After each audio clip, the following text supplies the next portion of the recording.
Buen día. Hoy voy a narrarte un cuento basado en uno de los capítulos del Tungsteno llamado Justicia para Datterville, del gran literato César Abraham Vallejo Mendoza. Espero que sea de tu agrado. Esta historia comienza desde hace muchos años, donde existió una villa. Esta se volvió famosa debido a un suceso ocurrido. Tenía por nombre Villa Datterville, y no era particularmente conocida por ser solo eso, sino por la empresa que se ubicaba en ese lugar. Esta empresa era Roel.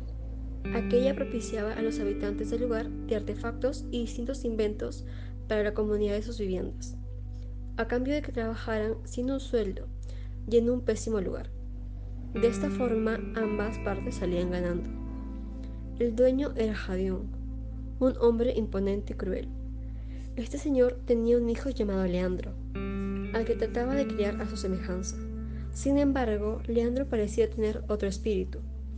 Los años pasaron, Leandro siendo un joven al que le gustaban las plantas y se dedicaba a estudiarlas. Se encontró con otro joven, Samuel, quien lo encontró husmeando en un jardín oculto que tenía detrás de su casa. El joven Leandro se disculpó por allanar su jardín. Le comentó que a él le gustaban mucho y por eso las miraba de cerca. Samuel era un chico noble, por lo que no vio maldad en sus acciones.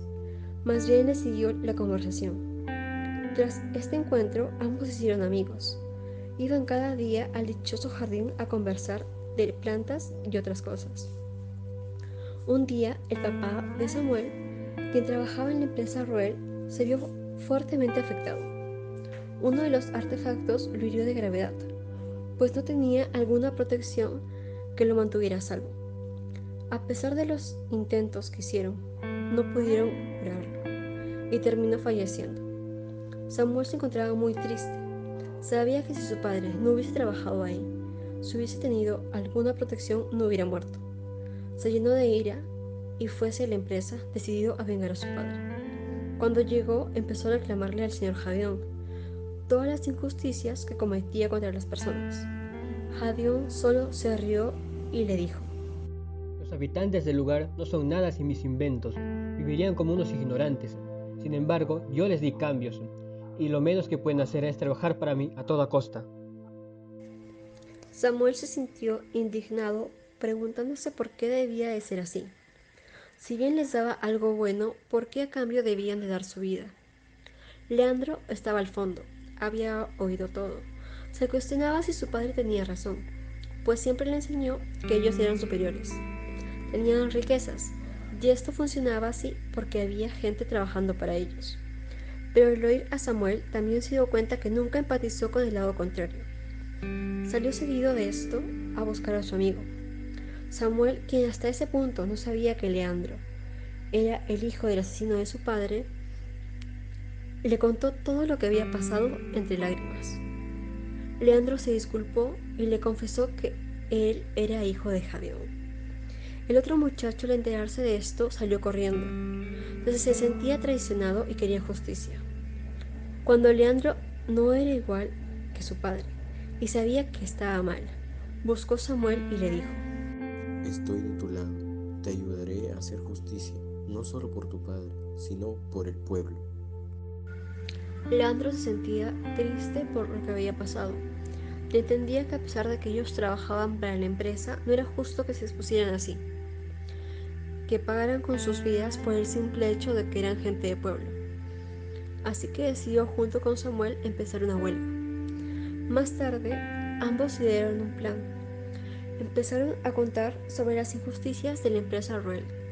Juntaron a muchas personas que al igual que ellos también estaban cansados de la situación.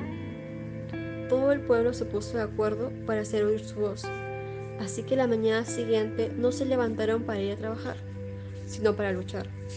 Jadión se puso furioso porque nadie se presentó a trabajar, así que fue al centro de la villa y empezó a reclamarles. Todos los habitantes salieron de sus casas gritando las injusticias y que se fuera del lugar. Jadión, al ver todo esto y no pudiendo controlarlo, salió huyendo de la villa de Atterville. Leandro sabía que había hecho lo correcto y debía buscar a su padre para hacerlo entrar en razón. así que también se iría del lugar, no sin antes despedirse de Samuel, el cual le agradeció por estar de su lado y del pueblo. Y así culmina esta historia. Los trabajadores, al haber trabajado por años, conocían los inventos, así que sabían cómo hacerlos. Formaron su propia empresa y pudieron vivir plácidamente durante muchos años más. César Vallejo, en el tercer capítulo de la novela del tungsteno y el cuento ya mencionado, nos reflejan el abuso y los maltratos que sufrían en el trabajo los indios constantemente por los dueños de la empresa y autoridades, siendo así que sus derechos no se hagan valer. Por lo tanto, esto nos deja como mensaje que debemos de ser empáticos con el prójimo, siendo este un valor perdido en la actual generación, en donde se prioriza el beneficio propio y el bienestar personal, sin importar cómo nuestras acciones pueden afectar a otros.